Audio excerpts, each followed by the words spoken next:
പ്രിയപ്പെട്ടവരെ, ദയവ് ചെയ്ത് ഇതൊന്ന് കേൾക്കൂ.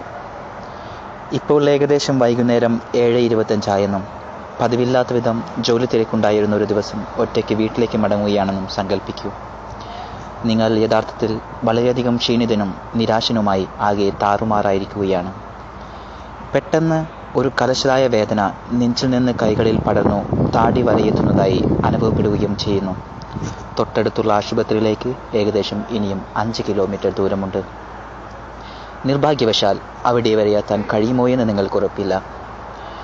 CPR അഥവാ ഹൃദയ ശ്വാസകോശ പുനരുജ്ജീവനം നിങ്ങൾ പരിശീലനം ലഭിച്ചയാളാണ്.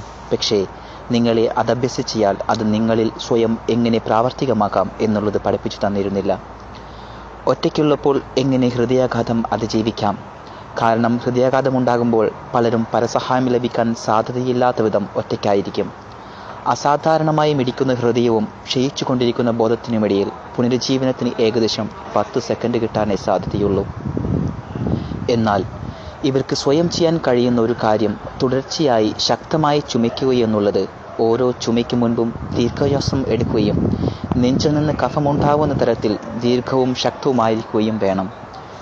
ശ്വസനവും ചുമയും 2 സെക്കൻഡ് ഇടവിട്ട് മുടങ്ങാതെ പരസഹായം ലഭിക്കുന്നതുവരെയോ ഹൃദയം സാധാരണ നിലയിൽ മിടിക്കുന്നത് എന്ന് തോന്നുന്നതുവരെയോ മുടക്കമില്ലാതെ തുടരേണ്ടതാണ്. ദീർഘശ്വസനം ശ്വാസകോശത്തിലേക്ക് ഓക്സിജൻ പ്രവഹിക്കുകയും ചുമ മൂലം ഹൃദയം അമരുകയും അതുവഴി രക്തചംക്രമണം നിലനിർത്തുകയും ചെയ്യുന്നു. ഹൃദയത്തിലെ ഈ സമ്മർദ്ദം അതിനെ പൂർവ്വസ്ഥിതി കൈവരിക്കാൻ സഹായിക്കും.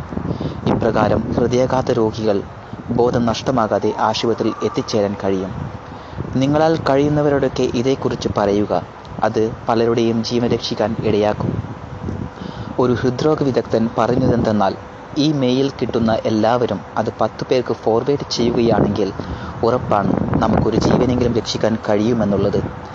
ഫലിതങ്ങൾ അയക്കുന്നതിനേക്കാൾ ദയവ് ചെയ്ത് ഇത് അയച്ച് ഒരു വിലപ്പെട്ട ജീവൻ രക്ഷിക്കുക.